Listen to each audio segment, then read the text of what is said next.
Shift Kora.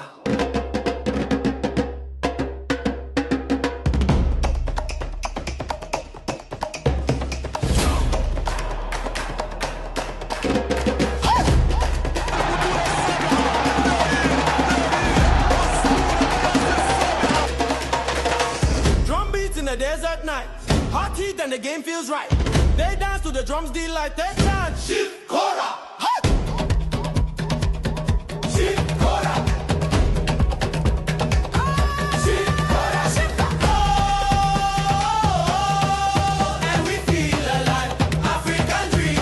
اهلا بيكم في حلقه جديده من شفت الحكاوي من شفت كوره. وزي ما انتم شايفين الحلقه دي هتكون بنتكلم فيها عن كاس الامم الافريقيه 2017 2019 و2021. قبل ما ابدا الحلقه احب طبعا اعرفكم بينا في شفت كوره.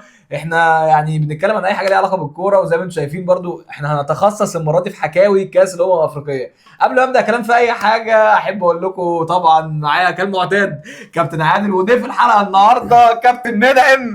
النهارده كابتن منعم يعني كابتن منعم بقى متخصص جدا في حته الحتت التاريخيه والحكاوي. شعري شاب الحاجات القديمه يعني راجل بقى ايه السيناريوهات المصريه بتاعت الاله الحاسبه كلها. هو الراجل ده. فقبل اي حاجه عايز اقول لكم ان دي حلقه رقم 4، وعايزكم تشوفوا الاول حلقات اللي قبل كده اللي متعلقه برضو بحكاوي كاس الامم الافريقيه. اتكلمنا عن الثلاثيه بتاعت حسن شحاته 2006 2008 و2010.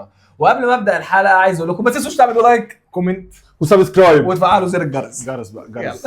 يلا بينا نبدا الحلقه.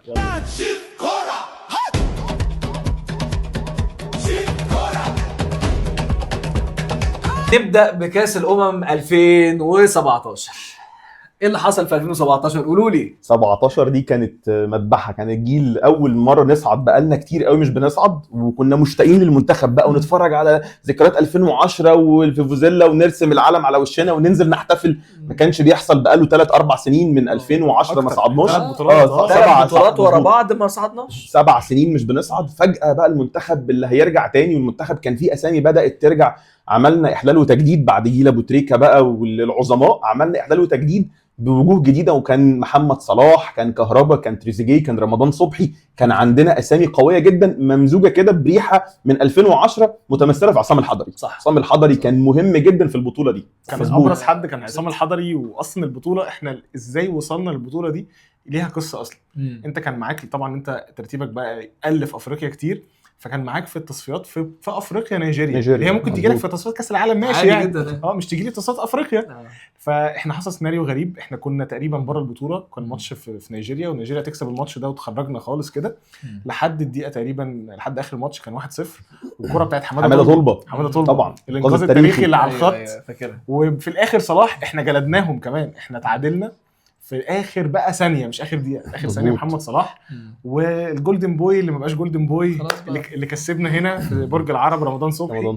بس للاسف بقى نخش بقى على البطوله نفسها وعلى المجموعه. مين كان معانا في المجموعه؟ احنا البطوله دي يعني كان معانا غانا، كان معانا مالي وتقريبا موزمبيق تقريبا. تمام مظبوط. وكان يعني كانت ابرز حاجه انا فاكرها طبعا الماتشات كانت كلها سخيفه. كنا مع كوبر بنرص ال4-2-3-1 الصرف ورا، وكانت ماتشات كان حاجه بايخه جدا.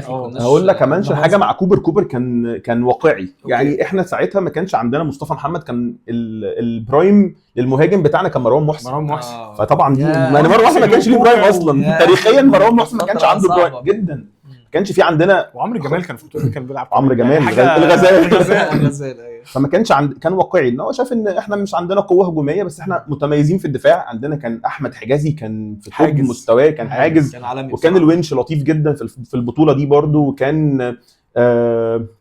كان في علي جبر برضو وعلي جبر مظبوط، وعلي جبر. فكان عندنا مدافعين، فهو حسبها بالمنطقيه. قدامهم 2 ديفندرين هم ما يعرفوش يعني ايه باص الكوره اصلا. طارق حامد طارق حامد كمان برضو كان بيباصي جنبه، بس يعني هو ده اللي بيعرف يعمله. يعني طارق حامد فعلا كان في البطوله دي فايتر حقيقي. في الفتره دي كمان حتى مع الزمالك كان فارق جدا مع الزمالك، خد الدوري مع الزمالك، وكان عامل يعني نقله لنص الملعب مظبوط. فهو كان واقعي ان هو قرر ان انا هدافع، انا لو هاجمت هخسر، ان انا ما عنديش ادوات ان انا هاجم بيها.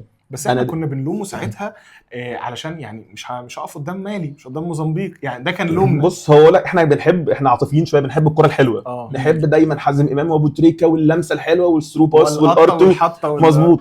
فلما تلاقي بقى حد بيدافع كره ممله، يعني جوزيه مورينيو ما تعودناش على اللعب ده بالذات عشان احنا كنا لسه خارجين من جيل حسن شحاته حقيقي. فلما جينا مره واحده نتحط قدام جيل كوبر لا يعني بالك احنا كنا ملسوعين قوي من الراجل اللي يجي يضحك علينا بالنتائج، قلنا بكسب 1 في 1 في 1 اللي هو مين في تصفيات كاس العالم 2014 الامريكي برودلي. قال لك انا كسبت كل الماتشات، وجينا قدام غانا في العيد اتذبحنا في العيد الكبير اول يوم 6 دي كانت مصيبه. طب وايه اللي حصل تاني في البطوله دي؟ انا مش يعني فكروني 2017 ايه اللي حصل فيه؟ انا الماتش الاولاني زي ما بقول يعني انا مش فاكر فيه حاجه قوي، هو كان ماتش ممل مش عارفين نعمل هجمات وبتاع، وفي الغالب تعادلنا مع مالي، انا مش فاكر حتى هجمه. يمكن الماتش الثاني ابرز حاجه الكوره بتاعت عبد الله السعيد، مش فاكر مين اللي لعبها له، كان هجمه مرتده وعبد الله السعيد كان لسه فيه الخير والبركه يعني، والكره اللي شاطها بوش رجله بين رجلين الجون ده انا فاكره يعني في المرتد. كان صلاح اللي صلحها له تقريبا صلاح اللي صلحها له يعني مش بكعبه وهو مش باصص له، اداها له مش عادل جسمه ما كانش عادل جسمه كده وهو حاططها برجل الجون. والماتش الثالث بقى بتاع غانا الفاول بقى بتاع صلاح، الفاول اللي هو بوز اللي هو فاول الشارع ده بوز الجزمه وبتاع. كان صلاح ساعتها برضو في البيك معاه في ليفربول يعني في نفس الوقت كان صلاح في البيك بتاعه. صلاح بدا يبقى لعيب تقيل بقى، نبقى احنا لعيب عالمي، كان لسه رايح ليفربول ساعتها. هو كان المنتخب انا زي ما بقول لك بيغير الجلد بتاعه من 2010، فكان انت مشتاق بقى تشوف محمد صلاح ومشتاق تشوف اللعيبه دي الادوار في مظبوط. وبعد كده احنا يعني ده كانت بدايه ترسيخ عقده للمغرب. احنا بقى الماتش اللي بعده على طول تاني ماتش احنا كسبنا المغرب 1-0. احنا كنا تقريبا واقفين كلنا ورا كلنا بالجمهور بكوبر. كان في فاكر الاعلان بتاع كوبر مستر فته كان مشهور قوي الفتره دي، مشهور فته. ايوه ساعتها لسه عامل الاعلان بتاع ايه البرنس، هو كان بياكل في البرنس كان بياكل في البرنس كاتشب او حاجه كده. هو كان بياكل في البرنس بس هو كان اعلان اتصالات باين او حاجه. كان لا هو كان اعلان كاتشب، كانت حاجه زي اعلان كاتشب. انا بيحط الكاتشب على الفته، فكان ساعتها مستر فته وبياكل الفته المصري فراح فجاه الفته انت فعلا فته، انت ازاي واقف ال11 لعيب رغم ان احنا قلنا ان هو واقعي بس برضه مش ال11 لعيب على خط مش بالشكل ده. صح. طب وايه قدر يخطف برضه ايه تاني اللي بيفكركم بالبطوله دي لما تيجي تسمعوا زي الحلقات اللي فاتت اتعودنا هنسمي البطوله دي بسلوجن كده، البطوله دي هتسميها ايه؟ لو هسمي سلوجن للبطوله دي يعني اجلي فوتبول. انا كان في بالي برضو انا ركن الاتوبيس ده طبعا هو وبعد كده برضو تحتها كده ريحه 2010 بعصام الحضري. عصام الحضري عمل ماتش عمره ماتش. طبعا عصام الحضري ليه ماتشات كتير جدا حلوه طبعا، بس ماتش بوركينا فاسو كان عصام الحضري هو الكي اللي احنا نقدر نتاهل للنهائي بسببه. ضربات الجزاء في الماتش كان عامل ماتش الجامب والتراي بتاع عصام الحضري بتاع 2006 و2008 و2010 يعني بيعافر خصوصا ان كان سنه 40 سنه تقريبا او 38 في الرينج ده في البطوله دي. حد بالسن ده بيعمل التراي ده احنا شباب ومش قادرين نتحرك يعني هو هات بس من بعيد ما مش قادر يتحرك، لكن هو في السن ده كان عامل مستوى عالمي. وهو طبعًا. واصلا هو ضربات الجزاء لعب ازاي اصلا يعني لو هنرجع بس سيكه كده الحبه شويه. هو انا فاكر ان كان قبل البطوله دي كان الجون الاساسي بتاعنا اكرامي ما تسالنيش ازاي واتصاب قبل الماتش الاولاني والشناوي نازل. هو كان ما يعرفش كان خايف ولا ايه، اول انقاذ يعمله كان عمل تراي تحفه لدرجه ان هو ظهره كله اتلوى. ده كان احمد الشناوي مش محمد اتصاب بعد اول ربع ساعه مره واحده ان الحضري بتاع 2006 نزل. عادي جدا ونزل ولعب. انا بقى بالنسبه لي البطوله دي ممكن اسميها بنقطه التحول لهبوط منتخب مصر يعني من تاني. دي كانت اول مره بقى تشوف منتخب مصر بالشكل ده بعد ما دخل تاني افريقيا يعني. انت دلوقتي منتخب مصر متعود عليه بشكل معين في افريقيا انت بقى دلوقتي كوره من الهجوم الكاسح للدفاع يعني مفيش حصل شيف نقطه التحول لمنتخب مصر في الاداء بتاعها طبعا عنوان عريض جدا يعني. مظبوط. لا حقيقي فعلا. افتكر ماتش بوركينا فاسو لو حد يعني نمنشنها كده اللي جاب فينا الجون بنسيه. حد فاكر عشاق الدوري المصري بنسيه؟ الناس بقى اللي بتتفرج على الدوري المصري ده يقولوا لنا على الكاميرا دي كده يقولوا لنا بنسيه ده كان بيلعب فين قبل ما يقول هديكوا ثانيتين. ايوه 3 2 1 يلا. بنسيه كان بيلعب في النادي المصري وكان بيعمل حاجه غريبه جدا. بنسي كان بيهرب اثنين وخميس، يعني ماتش الاثنين هو بيلعب، ماتش الخميس بنسي هرب. بيحصل كده. بنسي هرب. وبعدين كانت غريبه اصلا، مفارقه غريبه ان بنسي بعد ما عمل بطوله قويه جدا في 2017 ما راحش بقى حاجه ما راحش حتى الخليج. حصل بعدها ماتش بوركينا فاسو بصراحه، والحضري رجعنا بقى كمان ذكريات اقدم شويه. بوركينا فاسو 2006 قصدك كمان قبل كده 98 بقى كمان. فالبطوله دي والماتش ده هو انا شايف ان هو كان نقطه تحول لمصر. وزي ما انت قلت ان فعلا المنتخب خلاص قلع جلده، اللي هو اللي بيلعب وعنده كوره. لا المنتخب الدفاعي، منتخب الاتوبيس، منتخب ركن الاتوبيس. نيجي بقى المباراة النهائية، مباراة مصر والكاميرون. المباراة دي انا فاكر انا شفتها فين يا جماعه. المباراة دي شفتها جوه النادي الاهلي في مدينة نصر. المباراة دي انا ما استوعبتش اللي حصل. احنا خلاص يا جماعة هنصعد، بلاش يا عم هتلعب اكسترا تايم، دخل في الجون هتلعب اكسترا تايم، لسه في وقت لسه في وقت. ايه الجونين اللي ورا في 5 دقايق؟ جونين، تك الاولاني تك الثاني. عارف الاغرب من ان احنا ناخد جونين ان النني يجيب جون وجون حلو بالطريقه دي. جون حلو يعني. هنعرض الجون دلوقتي طبعا. الجون زي جون نني في برشلونه. ايوه نفس الركنه اللي في المقص دي الضيقه في الضيقه حلوه جدا جدا. والنني جاب جون، الناس كلها بتستغرب. عارف دي من علامات الساعه. النني في النورمال اصلا ممكن في مسيرته ممكن جاب 5-6 جوان، ده بالكتير لو احنا افتكرنا كمان اجوانه مع المنتخب واجوانه مع المقاولين واجوانه مع كل الانديه اللي لعبها. الجوان اللي جابها على بعض. الجون ان هو يجيب جون كان مستبعد جدا وبالحلاوه دي. وفي اول تقريبا ربع ساعه انت كسبان 1-0 بتاعتنا اهي. خلاص تضحك بقى ذكريات 2010. لكن يعني يحصل. شفت مش فاكر كان مين، كان فيديو كده ما بين لعيبه ارسنال كانوا بيتكلموا مع بعض عن النني، والنني كان قاعد جنبهم كده، فبيقول له خلاص بقى ما تجيبش سيرته عشان ما يعرفناش بالجون بتاع برشلونه. كان هو تقريبا عارفهم بالجون بتاع جون غريب زي وخسروا 5-1 زي جون غلبوا جامد ساعتها.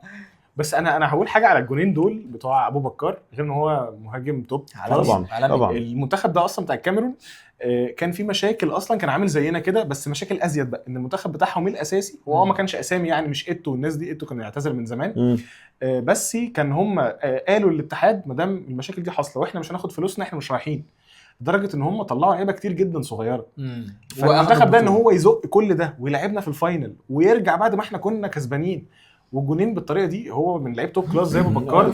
حقيقي هو برضه ممكن تكون ميزه ليهم ان هم كانوا صغيرين وكان يعني كانوا بيجروا مظبوط، وكانوا بيجروا وكان عندهم حافز ان هم جعانين كوره زي ما بيقولوا. وده اللي كنا عايزينه من المنتخب بتاعنا في كاس العرب، ان هم ياخدوا لعيبه صغيره يكتشفوها. بس هم جابوا ناس باينين عليهم، ما اللعيبه دي ادت وجريت وتعبت وشقت، وكانت اللعيبه دي اللعيبه الصغيره اللي هتطلع اوريدي. فهي مشروع بيكمل. عايزين ناخد التجربه دي نعملها في كاس العرب اللي فات زي ما كيروش عمل قبل كده. هنتكلم عليه طبعا في الحلقات الجايه، نخش بقى عليها في الحلقات الجايه. وكفايه بس عايز اصيح في حاجه بصراحه، كنت هتعمل لكم قبل الكلام. كنت عايز اتفضل معاك المايك. والناس هنا يقولوا معاك المايك. انا هقول صياح كده بما اننا زملكاوي ودايما احنا بنصيح والحكام وبتاع. انا شايف ان الكورتين دول مش هقول لك الاثنين يتلغوا، ممكن واحده منهم حتى تتلغي. انت عندك بتاعت ابو بكر، انت قصدك الجون الاولاني. الجون الاولاني هو ما كانش ابو بكر تقريبا. الجون الاولاني كان فيه ديفندر ساند على علي جبر ومديله بالكوع وعدت. بص انا بحس الجون الثاني دينجرس قوي يعني الجون الثاني دينجرس خالص. عارف دي فاولات امين عمر وفاولات اللي هي بتاعت الاهلي والزمالك لكن يعني كماتش نهائي في افريقيا. بس الثانيه دينجرس فريق بصراحه، يعني رافع رجليه قوي قوي. بس مش عمرها ما هتتحسب. احنا القصيرين عمرها ما هتتحسب. ده حجاز اللي طالع معايا. انسى احنا كانت صدمه يعني. كفايه كده كلام قوي عن كاس الامم 2017 ونخش على اللي بعدها 2019.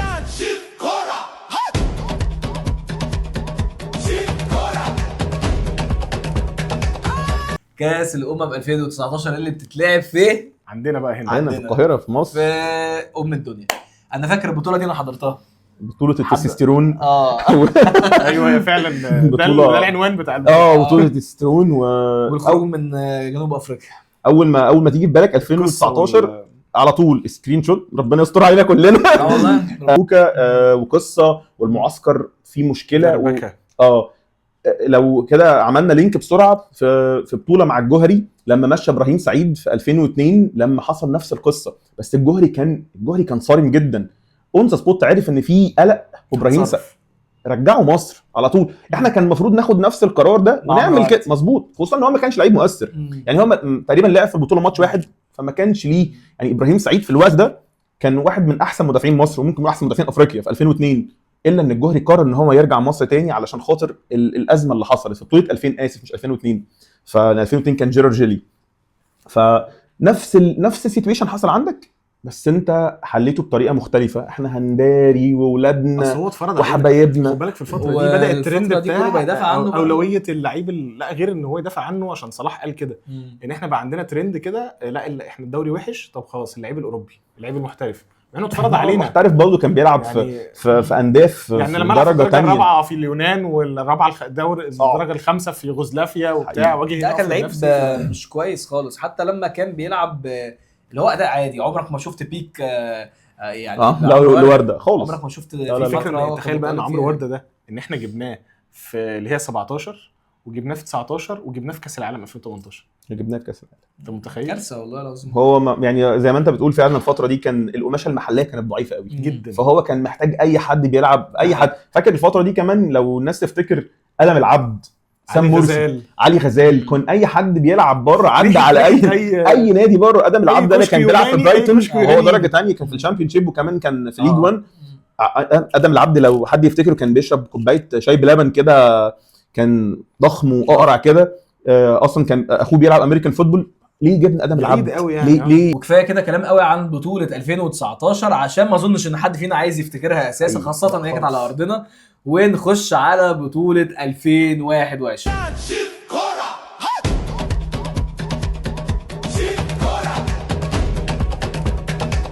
2021 وزي ما بيقولوا تغيير الجلد حقيقي. عصر كارلوس كيروش بعد ما خرجنا من اسلوب كوبر الدفاعي ودخلنا بقى على الاسلوب ايه، مش هقول الهجومي بس بقى في كوره، بقى عندنا في كوره. اكتشفنا لعيبه كتيره زي كابتن محمد عبد المنعم، زيزو في البطوله دي، زيزو بطوله بقى كاس العرب، العرب، لاشين في نص الملعب كاس العرب، عمل عمر كمال، مرموش كان معانا في البطوله دي كمان على فكره. مزبوط. كل دول بصراحه كارلوس كيروش احمد ياسين، يمكن كان في كام لعيبه. المدرب الوحيد الاجنبي اللي مسك المنتخب فعلا ساب بصمه حقيقي. فايه اللي حصل في البطوله دي؟ انا فاكر ان احنا اول ماتش تقريبا خسرناه. احنا اول ماتش كنا قدام نيجيريا وكنا متعودين دايما ان احنا لما يبقى معانا فريق كبير في المجموعه طب انا هكسبك، زي بقى كوت ديفوار والكاميرون قبل كده وبتاع. التغيير في جلد بتاع ليستر ده بس مش فاكر اسمه ايه. انديدي ويلفرد انديدي تقريبا كان فرقه نوعا ما احسن مننا، يعني نوعا ما واقفه على رجليها واحسن مننا. فرقه رايحه كاس عالم وبتاع، فعكسنا بقى احنا كنا يعني احنا كنا ساعتها لسه بنغير جلد بقى بجد يعني. فده كان اول ماتش خسرناه، وبعدين كسبنا ماتشين اللي بعد كده. كسبنا بس مش بأداء مقنع برضو، يعني الناس فضلت يعني تجلد كارلوس كيروش والطريقه والاسلوب وبتلعب ازاي وبتعمل ايه وبتاع وتأهلنا، بس كان بأداء برضو ضعيف. يعني انا مش فاكر حتى لقطات معينه او حاجه تشدني في المجموعات. في دور المجموعات مفيش بصمه فعلا خالص. المنتخب في 2021 البطوله انت تحس ان المنتخب اللي هو ايه مش هيصعد، وبعدين مش هنروح لبعيد. مش هنروح لبعيد. لسه شايفين الفيلم ده، العلقه دي لسه واخدينها في 2000 مظبوط في 2019. فاللي هو خلاص احنا اخرنا الماتش اللي جاي. بس بصراحه احنا الماتش اللي بعدها كوت ديفوار يعني عملنا كومباك رهيب، وبعدها احنا فعلا ادركنا ان احنا عندنا منتخب قوي. ايه ده؟ عارف اللي هو انا عندي سوبر باور انا عندي سوبر باور. كسبنا كوت ديفوار، والبطوله دي فيها مفارقه غريبه جدا. البطوله دي ما كسبناش فيها ولا ماتش، كسبنا يعني جوه 90 دقيقه في الادوار الاقصائيه غير ماتش المغرب، ورسخنا عقده للمغرب. ورسخنا بقى عقده للمغرب. خلاص احنا كده مش بنخسر. خايف نقابل المغرب دلوقتي. لا دلوقتي لا حكيمي واخواتنا المغربيه والله راسنا على راسنا يعني قديمه خلاص. انتوا تروحوا للفاينل وسيبونا بقى في حالنا. هو انا عندي سؤال صحيح بمناسبه المغرب، هم طريقهم لو كسبوا هيقابلونا ولا حد يبص على في الجديد؟ لا عشان في احسن توالد فلسه ليها حسابات تانية. مظبوط. ماشي، خلصنا دور المجموعات، صعدنا، قابلنا خبطنا في وشنا كوت ديفوار الدور ال 16. ايه اللي حصل؟ والله ماتش كوت ديفوار احنا اتفاجئنا بقى من المنتخب. الراجل بدا يغير المشاكل اللي عنده ومين اللعيبه اللي تطلع ومين اللعيبه اللي تخش، وبدانا نلعب. يعني انا فاكر حتى كان في كوره اتفاجئنا ان صلاح كان رايح انفراد تقريبا يعني اتضايق ان هو ضيعها، كانت من نص الملعب ورايح على الجون وكان ضيعها. وساعتها بقى بدا يبان زيزو في كوره بدات تبان علاقه الحب عاشور علاقه الحب اللي بين زيزو والعارضه. زيزو في الماتش ده انا فاكر شوطه تقريبا جنب العارضه او في العارضه، حكت في العارضه حاجه زي كده. فبدانا بقى ايه اللي هو لا معانا منتخب بيلعب، وكنا بدانا يعني نطلع بقى بالكوره، يبقى في بقى شويه ملامح من في عمق في التشكيل، ان انت دايما عندك لعيب والبديل بتاعه. صح. يعني حتى حارس المرمى يعني ابو جبل لما اتصاب بقى صح مظبوط، لعب ابو جبل، وابو جبل كان كويس جدا وعمل بطوله حلوه، كان مجنون. فدايما دي كان بدايه ابو جبل، خلي مظبوط. عندك كل لعيب، امام عاشور في الماتش ده في البطوله دي تقريبا لعب باك يمين في وقت من الاوقات، فانت عندك عمق في التشكيل بتاعك، ان انت عندك لو لعيب اتصاب هتقدر تبدله، وده بسبب مدرب، بسبب المدرب طبعا. المدرب هو اللي مكتشف 3/4 العيال ده. خلصنا زقينا بقى لحد البينالتيز كوتيفوار كسبنا بالبينالتي وصعدنا بعدها. اكتشفنا ساعتها بقى ان احنا عندنا مسددين ضربات جزاء، زيزو بقى وصلاح ومهند لاشين ومحمد عبد المنعم نفسه كله. فجينا اللي هو لا ده احنا معانا لعيبه تشوط ضربات جزاء واعصابها في الثلاجه. محمد عبد المنعم بعد البطوله دي رجع الاهلي. رجع الاهلي بعد، كان في فيوتشر ورجع الاهلي. هو لولا بطوله العرب وان كيروش شافه محدش كان يعرفه، ممكن ما يرجع فعلا. يعني والله يا رب يا رب اللي حصل في بطوله العرب ده ما يبقاش اي مؤشر ولا ليه اي علاقه ببطوله كاس الامم الافريقيه، عشان احنا مقلقين كلنا، مفيش حد واثق في المنتخب من ربنا يستر، يعني ربنا يوفقهم يا رب. دخلنا على دور الثمانيه العقده، المغرب، العقده بتاعتنا بقى المغرب. وفجاه احنا في اول 5 دقائق، اول تقريبا ربع ساعه احنا دخل فينا جون. سفيان بوفال حط جون مظبوط. فانت فجاه المغرب، السيناريو ده، العلقه دي احنا اخدناها كتير، الورقه والقلم بقى، ورقتك وقلمك ست الكل، ورقه والقلم بقى كده، والمقادير هنقول فيها احنا لو تعادلنا هنجيب جون بمين، والمغرب والعقده. لكن المنتخب في الماتش ده اثبت ان احنا اللي عملنا عقده للمغرب. عملنا ماتش حلو جدا، هو اغلبه كان دفاعي شويه برضو، بس احنا طلعنا يعني انا فاكر في الماتش ده اللي كان 2-1 صح؟ 2-1 انا فاكر الماتش 90 دقيقه انتهوا 1-1 صح. تريزيجيه جاب جون في الدقيقه 105، صلاح لعبها له. كنت بقول في الماتش ده انا فاكر اللي كان السبب في ضربه الجزاء كان ايمن اشرف كان بيلعب سنتر باك، وكان بيقول انا قعدت اول 5 دقايق مش مصدق، مش واعي انا بلعب مستوعب. عمل ضربه الجزاء لما نفسه بسرعه. ايمن اشرف على فكره عمل جيم حلو جدا، مع انه كان السبب في الجون على فكره. البيلن لم نفسه وكان بعد كده كان فعلا ثابت. وفي كورتين انا فاكر كان هو شاطهم معاه الجون على بونو، منهم كوره بعديها كانت سبب ان هي تروح كورنر، وبعديها نجيبها بقى الجون اللي هو الكورنر اللي جابه محمد صلاح. اوكي، يعني هو مش هقول هو اللي رجعنا، هو مش اسيست يعني، بس اللي هو ما تخضش حقيقي. الماتش ده زي ما احنا كلنا لمينا نفسنا بسرعه فيه. يعني الماتش ده احنا فجاه انت 1-0، المغرب فرقه قويه عندها لعيبه اسامي اغلبهم محترفين، عندهم بدل اعلى منك. لسه الطفره بتاعتهم المغرب فتوح ما هموش وعمل نفسه بعدين جسمانيا كمان فتوح قد كده، وعمال يلبس حكيمي كوبري ويطلع الشورت، بيلعب على حكيمي ده حكيمي. لو شفت الفيديو ده يعني مالكش دعوه باي حاجه، ولسه راجع من اصابه يعني والنبي شويه. هو هيلحق الكاف يعني، انا شفته في القائمه، ما اعرفش مكتوب في القائمه المبدئيه، بس هو اللي هيلعب في الغالب هيبتدي هيبقى مزراوي مانشستر يونايتد. انا افتكرت بصراحه يدي الدقايق اللي بتاع بيراميدز شيبي طبعا حلو، بس مستوى الدوري المصري مش زي الدوري الانجليزي اكيد. مزراوي عالمي بصراحه. واللقطه الشهيره في الماتش ده لو حد فاكرها، لما كنا كلنا بنجري ورا الكوره والجون فاضي بتاع المغرب، كان هجمه مرتده، مش دي اللقطه من بالي خالص، كان 2-1 خلاص. لا برضه مش فاكرها، كانت 2-1 والكره اتلعبت. كان في الماتش ده كيروش من كتر ما هو كان فعلا قلبه جايبه، كان في مرموش في الملعب، وكان في رمضان صبحي في الملعب، وصلاح وتريزيجيه، وبنجري على الجون بتاع المغرب فاضي، الجون فاضي. الكره دي يعني نبقى ان شاء الله نجيبها، يا ريتنا عرضينا. الكره دي ضاعت في الاخر، يعني احنا كلنا بنجري على الجون الفاضي والكره ضاعت. وايه اللي حصل؟ هو رمضان صبحي الكره جت لرمضان صبحي، كان صلاح جراء، بكده صلاح طبعا فراري فاكرها خالص، صلاح فراري فشرخ، فرمضان صبحي لقى نفسه متاخر فلعبها له ثرو تاني، دي كانت زايده منه بقى، فاترمت على يمين العارضه اليمين. طبعا بونو ما كانش في الجون اصلا، كان طالع في الكورنر الاخراني. صلاح حاول يلحقها على الاخر ما لحقش. كان في اللي هو بعد كده راح الاهلي. الحدث ده انت انا مش فاكر الحدث ده خالص. انا حاسس ان انا مهمه جدا كده جت قدامي. لا انا بصراحه مش فاكرها خالص. احنا كلنا جرينا على الجو يعني فعلا المشهد ان 5-6 لابسين احمر جاريين، ولا كنا مش فاكر لابسين ابيض ساعتها، لا كنا لابسين احمر، هم كانوا لابسين ابيض، هو بنجري على جون فاضي وضيعناه. احنا بقى رحنا بقى الدور السيمي فاينل، قابلنا في مين؟ قابلنا الكاميرون مع ايتو بقى ايتو كان رئيس الاتحاد بقى، وفي تصريح مرعب، دي معركه او حرب، فكان مخلي لاعيبه الكاميرون نازله مشحونه جدا بطاقه، وخسر بلينات برضه. خلي بالك احنا البطوله دي بيقول لك الفرق ان احنا ما كسبناش غير ماتش المغرب 90 دقيقه. ابو جبل شال كتير قوي. ابو جبل في الماتش ده كان نجم فوق العاده. ابو جبل فكرنا بالحضري 2006 ضد ديروجبا لما كان مكفره، نفس القصه بالظبط ابو جبل عملها. ابو بكر في الكاميرون هو سفاح فعلا، المنتخب المصري كان بدنيا واقع لان هلكنا بقى طالعين ماتشين في المغرب صحيح، و90 دقيقه وبعد كده 30 دقيقه وقت بدل ضايع، فاحنا خلاص مفيش بدني. لعب ماتش زياده كده يعني اكن لاعب ماتش زياده مظبوط، 60 دقيقه زياده، فانت رايح ما ندوس في الماتش اللي بعده خالص. بدنيا كنا واقعين، واللعيبه كمان اللعيبه برضو عارف الادرينالين لما جالها في ماتش المغرب بعدها فكينا بقى خلاص. احنا خلاص خلصنا المغرب. يعني حد يلحقني عارف انت اخر ماده في المذاكره زمان ايام الجامعه ما كنتش بتذاكرها، فاكر شعور ان انا خدت الاجازه لسه فيه وهسقط، ممكن انجح واسقط فيه، الا هو نفس الشعور انا خلاص خلصت المغرب. ايوه صح، دي اهم والاصعب. رحنا الماتش ده كان بدنيا ميتين، هم تقريبا كانوا بيلعبوا ابو جبل وان سايد جيم مظبوط، بس انا حاسس احنا كنا بنلعب معاهم جيم منتال يعني، حتى احنا ثابتين مش بنتهز، مش يعني مش زي ما بيقولوا ايه بنخرج بره الجيم والتنشنه اللي حاصله. ومين كمان الحكم لو حد فاكر لقطه مشهوره في الماتش ده، بكاري جسامه ولما كيروش وقف قدام اللي هو يا رب يا رب يعني تطلع. بص ده انا شايف ان المنتال جيم اللي احنا لعبناها ده بسبب ان احنا عندنا مدرب كويس. يعني انا شايف ان كارلوس كيروش من المدربين الكويسين جدا اللي مسكوا منتخب مصر، عكس العك بتاع اجيري طبعا والسبوبه اللي كانت حاصله، وبعد كده العك القادم لروي فيتوريا. فهو كان مدير فني، بس هو كان مشكلته في لسانه، هو يعني كان اقعد ساكت يا عم كل عيش، هو ما كانش بياكل عيش. ما في مصر ما فيهاش حد بيفهم كوره، أيوة. مفيش اداره بس صح الراجل طالع فضح الناس المسؤوله كلها.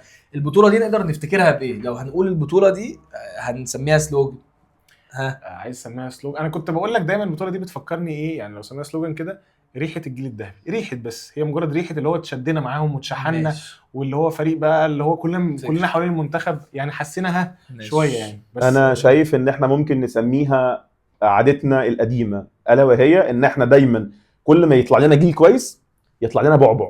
الفاينل بقى منتخب العالم، احنا مش بنلعب السنغال، ده منتخب نفس القصه. في 2014 هنصعد كاس العالم ومستنيين، لقينا غانا في اقوى جيل من اجيال غانا نخسر.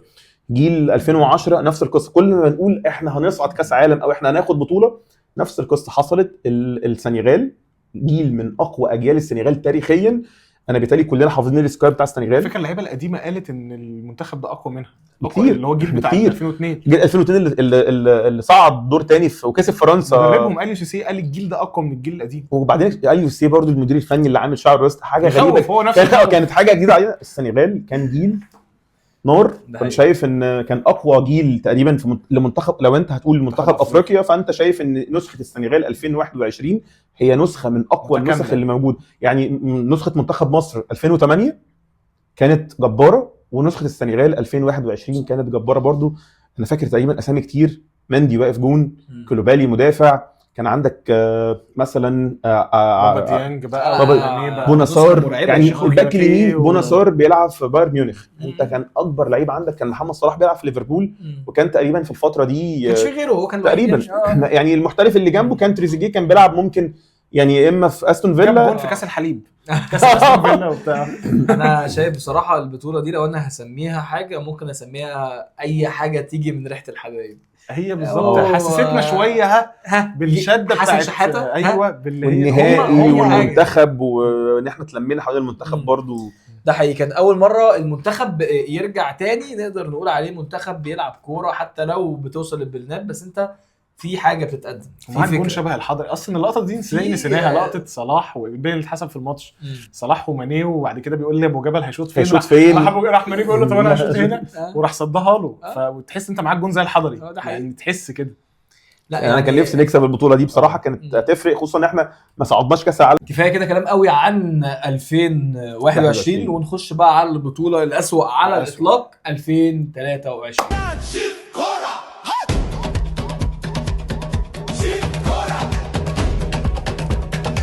البطوله دي اتلعبت 2024 ولكن هي موضوع الزوجي والفردي، ففي الاخر اتلعبت في 24 ولكن هي البطوله الاسوأ على الاطلاق، بطوله التعادلات ثم الخروج. ما بحبش البطوله دي يعني، يمكن هي و2019 اكتر بطولتين بكرهها. لا هي دي اسوأ حاجه في الدنيا. دي سلوجن الآلة الحاسبة.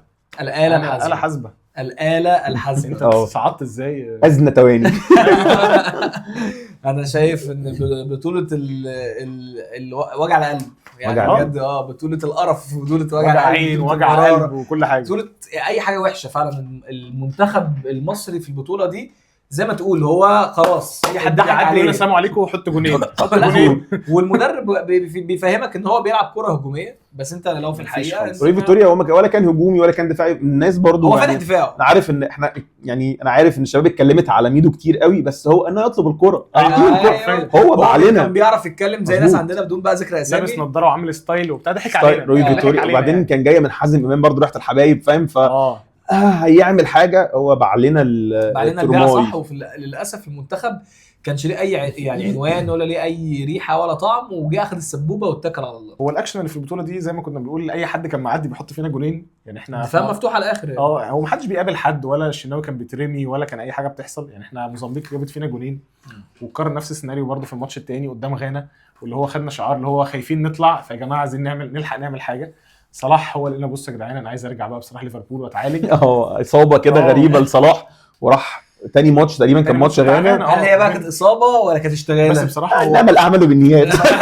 بصراحه ما لعبش هناك بصراحه، يعني هو رجع ليفربول ما لعبش اتعالج شويه. بس فكره ان انت اصل هو قال تصريح غريب جدا، قال انا هرجع وهتعالج وهبقى اجي لكم لما توصلوا النهائي.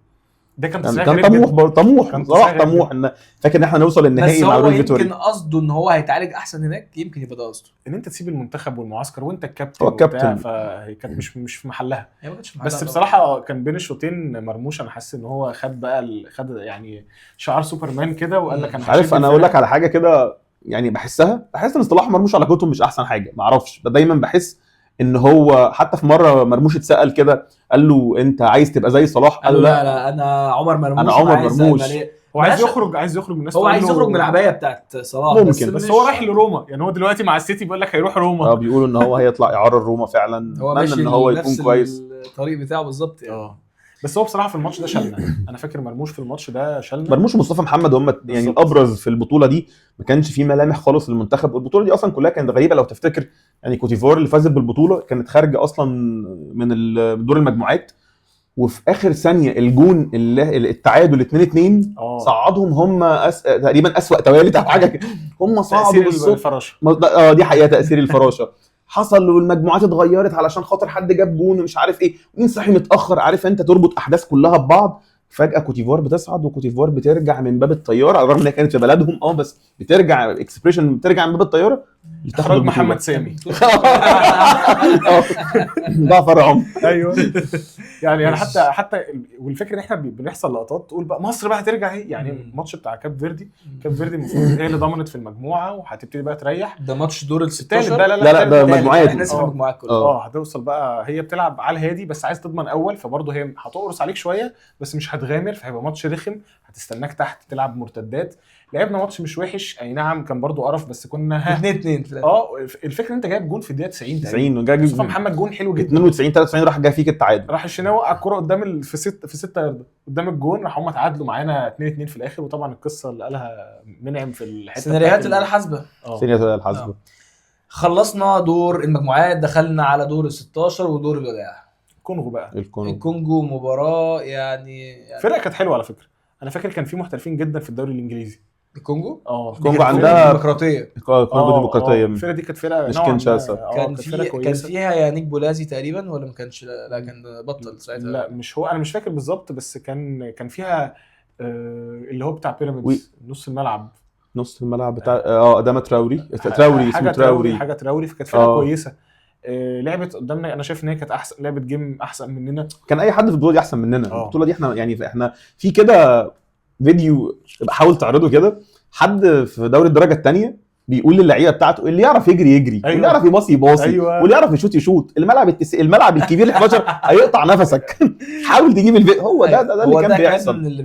روي فيتوريا بالظبط، اللي يعرف يجيب جون يجري. تحس ان كل واحد بيعزف مقطوع لوحده. صلاح بيجري، وبعدين قبل ما صلاح يتصاب صلاح بيجري، مرموش عايز يجيب جون، مصطفى محمد بيحاول في الدفاع. كل واحد كده يعني ايه، ما كانش فيه تكتيك، ما كانش فيه خطه، ما كانش فيه اداء. يعني انت كان كل واحد بيلعب على الاداء الفردي بتاعه، غير كده ما كانش فيه اي ريحه ولا طعم. وطلعوا عنا يعني حتى في ضربات الجزاء. طب يا جماعه نخسر في ال5 و5. انا فاكر الماتش ده لعبنا 8 ضربات جزاء. ابو جبل ضيع، حد ابو جبل هو اللي ضيع 8 ضربات. شوطه حلو بصراحه، تنتهي كده في العارضه جت في العارضه. تنتهي كده احداث البطولات الاسوأ اللي منتخب مصر بعد فيها خلاص عن التتويج، وهي 2017 2019 2021 و2023. هم دول الاربع بطولات اللي ان شاء الله عايزين نمحيهم من ذاكرتنا، عشان كده جبناهم في حلقه واحده بس السنه دي بقى ان شاء الله. ان شاء الله نمحيهم خالص، نرجع مش عارف يا رب ازاي. ما نضمش عليها اللي جايه يا رب ما نضمش عليها. والله نضم اللي جايه انا دي. خايف اللي جايه نضمها في اخر السيزون، بس ان شاء الله لا، يعني نقدر نعمل اي حاجه. احنا عندنا لعيبه كبيره جدا، والله عندنا مدرب كبير جدا. هو لعيبه كبيره كاسرين 30 سنه كلهم 30 سنه والاعمار كل اللعيبه 30 سنه، فاكيد لعيبه كبيره. يعني لا بجد والله لو هنتكلم في الجد فاحنا معانا منتخب محترم يا رب ان شاء الله. احنا على فكره الحلقه اللي جايه في حلقه هتنزل عن توقعات المنتخبات الثانيه، وهيكون مين اقوى اللاعبين ونقاط القوه ونقاط الضعف بتاع كل منتخب، ومين المتوقع ان هو يصعد، المحترفين اللي موجودين في كل وقبل ما انهي الحلقه كالعاده احب اقول لكم ما تنسوش تعملوا لايك كومنت وفولو وسبسكرايب الجرس بقى، فعل الجرس يا جماعه. يلا قولوا لنا في الكومنتات يعني انتوا شايفين هنعمل ايه في البطوله الجايه دي. يلا السلام عليكم. باي باي. باي باي.